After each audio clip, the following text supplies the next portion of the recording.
Welcome to FX Options University, recorded live at the International Securities Exchange, the world's largest equity options exchange. Join the industry's top trading professionals as they provide insight and strategies for trading in the currency markets using FX options. FX options are a low-risk alternative to hedging currency moves in any market condition. Okay, hi everybody. Good afternoon. Thanks for joining us today. Welcome to this afternoon's webinar. Today's session will be hosted by Jason Ayres of OptionSource.net. He will be teaching us about using in-the-money options to trade your FX views. Jason is president and co-founder of OptionSource.net, providing education and opportunities in the stock and options market for the last 5 years.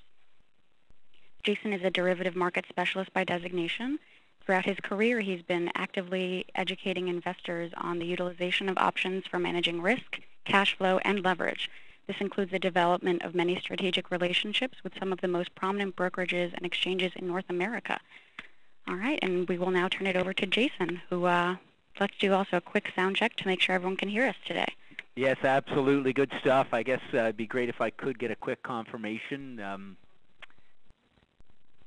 Perhaps let me know. All right, good stuff. Thanks, guys. I appreciate it. Yeah, we were having a little mix-up here with respect to the software, and I couldn't tell whether I was muted, unmuted, or even in the meeting. So always the joys of working with technology in a live environment. But thanks very much for joining us here this afternoon. And, of course, as always, it's a pleasure to be working with the ISE and talking about trading our FX views, utilizing the fantastic series of options that they have available through the exchange. So today we're going to take a look at utilizing in-the-money options to trade our FX views, and it's really going to be a focus on just comparing the characteristics of an in-the-money options versus the other choices, of course, that we have to make, and just understanding how to determine, really just what makes an option in the money and the different variables that influence those particular types of options. As always, just want to remind everybody that this afternoon's presentation is for educational purposes only. You guys know that before you click the buttons in any market live, you want to make sure that you understand the risks involved in doing so. We're of course going to look at a couple of examples today that might have some relevance to the market over the last couple of days, and I just want everybody to understand that these are for examples and for educational purposes only, and I'm not trying to telegraph my expectations as to what I think the U.S. dollar is going to do against these particular pairs. So with that in mind, folks, let's just move forward here. First of all, I would assume that at this point everybody has taken the opportunity to at least educate themselves a little bit on the basics surrounding the ISE FX options that are available to trade. They've done a fantastic job at making a number of currency pairs available. Of course, U.S. dollar based against a basket of or a variety of different currencies. And one thing that makes this particular type of option so unique is that you can actually access them through any typical options broker. So anybody that you're trading options, equity options with currently, you can in fact access these particular options through them as well. We at OptionSource and through our business provide education in a number of different trading a number of different markets, including the spot market, spot currency market. And the one thing that we always reinforce, even for individuals that are interested in trading spot currency, is that the FX options market makes it fantastic, or creates a fantastic tool or opportunity to trade a bigger picture view on a particular currency pair with with a limited and identifiable risk exposure. And in fact, although this afternoon, obviously, we're going to talk specifically about utilizing an in-the-money option contract, and we'll talk about trading a very sort of simple directional bias based on these currency pairs, we have to understand as well that there are many different strategies that we would utilize in the equity options world that we can apply actually to these and utilize these FX options for as well. Now, they are cash settled in U.S. dollars, European-style exercise, which means that even if we're planning on writing these FX options to generate cash flow, we don't have to worry about early exercise. In fact, we can't be forced out of a position until we want out of that position, in which case we can, of course, close it at any time. So there's a number of really great characteristics surrounding these FX options that make them very attractive to trade. And as I mentioned earlier on, you can buy a call, buy a put to trade a directional view, but you can also create many of the different combination strategies that we like to apply in the equity options world to mitigate risk or generate cash flow or whatever it is that we want to do with those particular options. So just another reminder as well, guys. Every week we actually publish the ISE FX Options Weekly Outlook. We here at Option Source are very much technically based when it comes to trading any market, and so what we've been fortunate enough to be able to provide to the ISE is a technical overview of the major FX options pair values with our interpretation of what we believe the trend in force is, and ultimately the potential ideas for trading a directional bias. Now, with that in mind, what we're doing is we're just applying very simple techniques to determine probability of direction. And those of you that have joined our ISE webinars in the past will know that we have done several on using technical analysis, which I think is a very powerful tool when identifying specific opportunities. The idea is that we're really looking for clues to help us identify specific trade entries, as well as identifying areas where we would want to lock in profits or cut losses. So in fact, today I've actually incorporated a couple of charts that do contain some very simple technical observations that we might utilize to establish a directional bias, just so that you guys can get a feel as to how we would take a position, right through initial observations through determining what would be an appropriate option contract or trade. So hopefully you guys will get something out of that as well. One thing that we know as traders, or we've learned as traders, is that we always need to keep an open mind. It's very easy for us to get caught up in a particular directional bias and then be influenced to trade in that direction.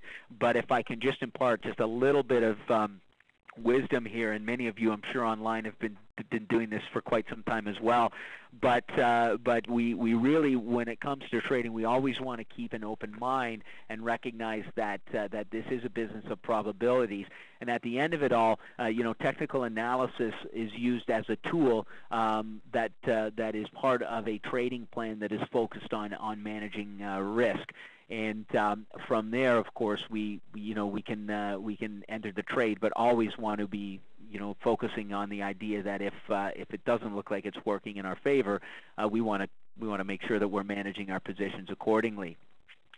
So let's start with some of the basics here, which with respect to how options prices are determined, because these FX options that we're speaking about here this afternoon are priced not unlike our typical equity options that we would use or might be used to utilizing, in that there are a number of factors that influence the pricing. Now, there are actually six factors, but I want to just take a look at four major factors here this afternoon, just as a reminder. Now, the first and foremost I always look at is, and of course we're focused specifically on the pair value, or on the FX options itself, is the value of the underlying pair. Now, in the FX options world, we refer to the combination of the U.S. dollar and its reciprocal currency as the pair value.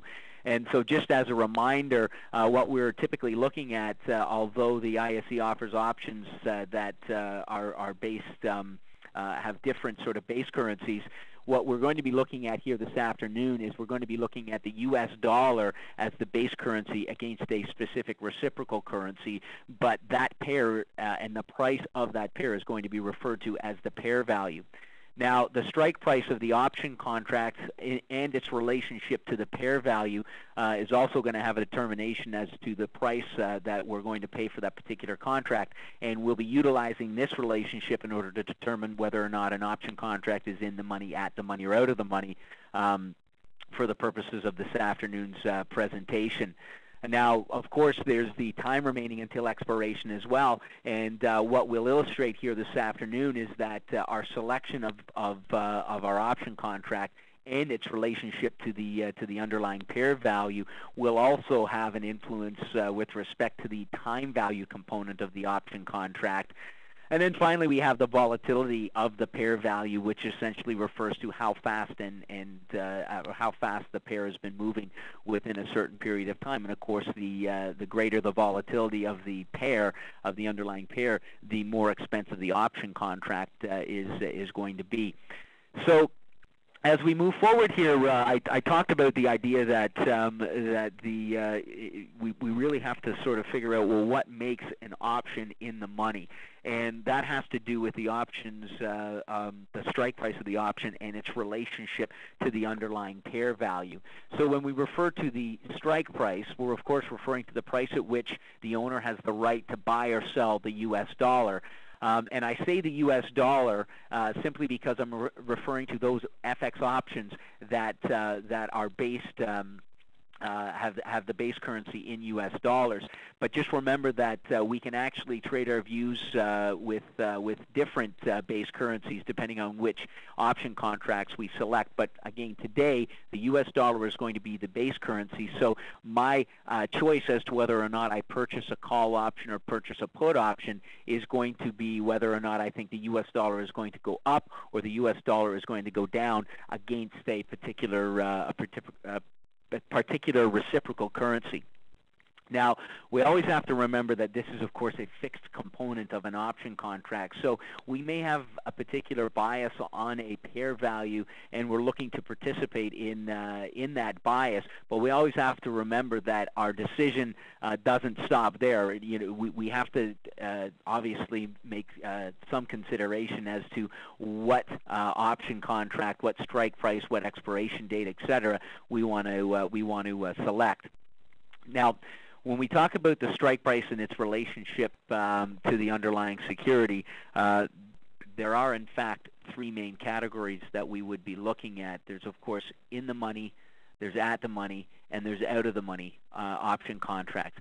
And the way I always try to break down these three categories, just to create a rule of thumb for people that are just trying to learn the options market, and again, this applies to equity options and it applies to these FX options as well, is that we can kind of sit back and really make a determination as to what our sort of overall objectives are with respect to our if we're trading a directional view. So what I tend to suggest is that, and I'll illustrate why in a few moments, that an in-the-money option contract tends to be a little more conservative, because what we're doing is we're putting up a little bit more capital, but we're creating a position that is going to more closely reflect a move in the underlying security. So you're in-the-money option contracts. What happens is the deeper in the money we look to select in terms of our strike price, the more closely that particular option contract is going to reflect the move in the underlying pair. So we pay a little bit more capital, but we create a position that will profit almost one for one as the pair value moves in our favor. Now, at-the-money option contracts, I always say, are sort of your middle-of-the-road option contracts. So they create a bit of a happy medium between having to put up, a significant amount of capital or buy intrinsic value, which we'll talk about in a couple of minutes here.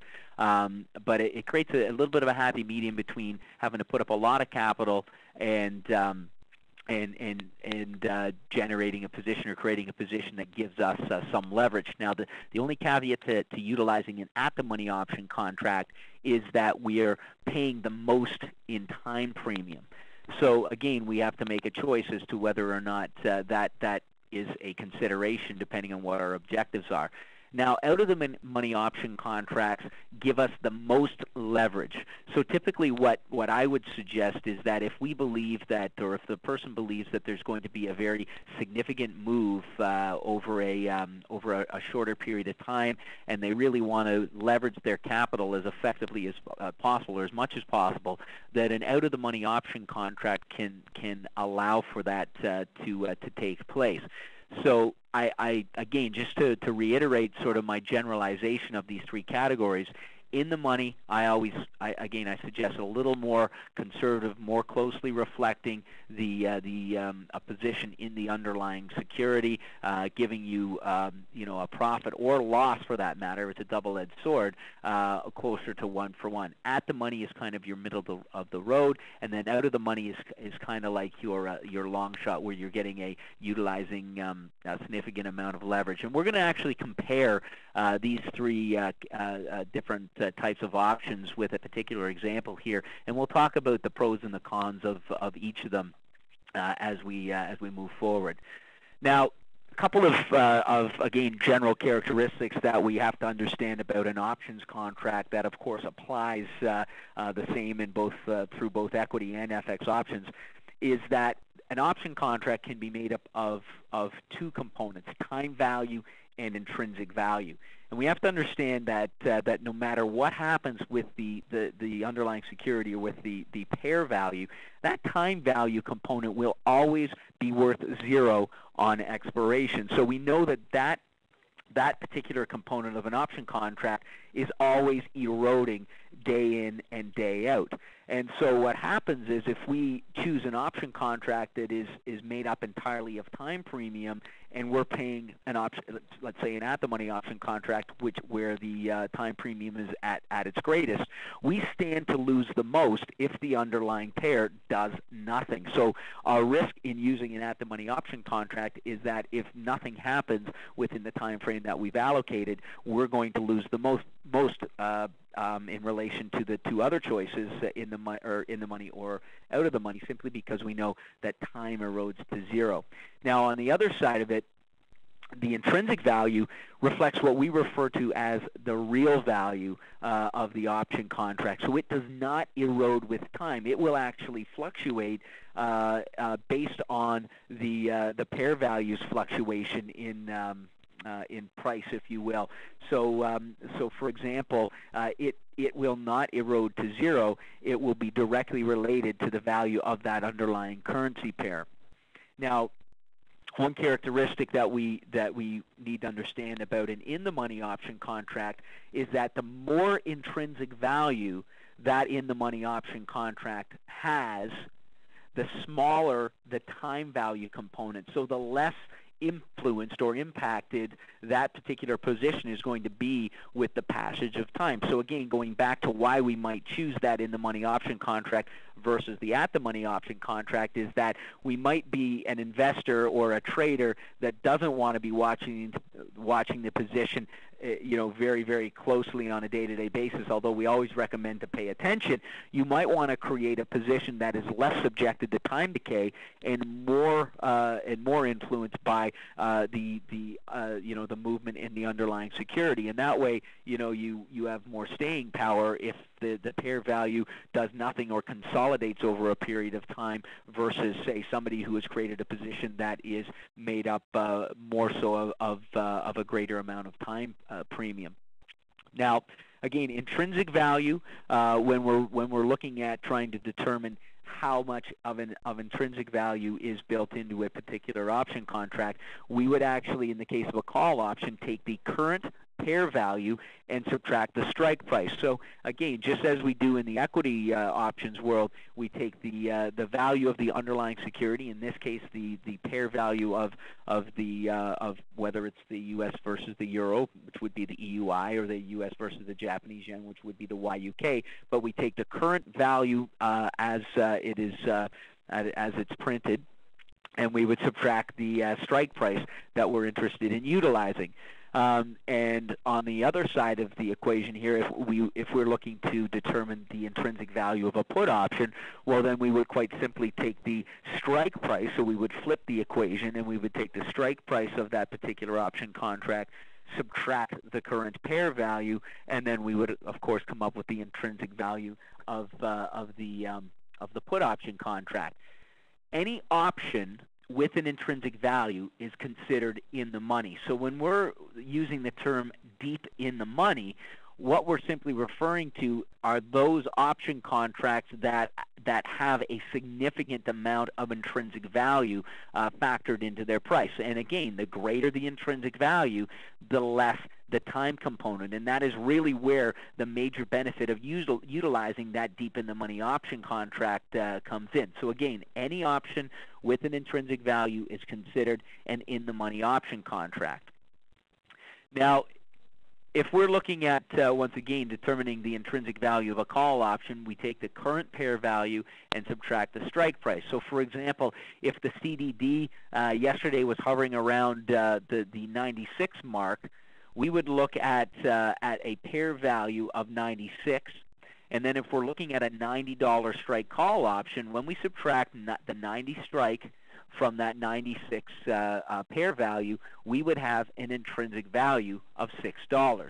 So we know that the minimum value of this particular option contract, if the CDD does nothing until expiration, would be $6. So again, this is an important characteristic of an in-the-money option contract, in that the minimum value of that option contract is going to be its intrinsic value. So in other words, if our option contract has no intrinsic value, we know that ultimately it's going to be worth 0 on expiration. Okay, so again, the 96, the CDD trading at 96, subtract the 90 strikes, gives us an intrinsic value of $6. Now, if we look at a put option contract, okay, we're simply going to flip that equation, and we're going to take the strike price of the option contract and subtract the current pair value. So if we take the same example with the CDD trading at 96, but we take a look at a 100 strike put option, we take the strike price of 100, we subtract the pair value of 96, and we come up with the intrinsic value of 4 points. And so, once again, the minimum value of this particular option contract is going to be its intrinsic value on expiration.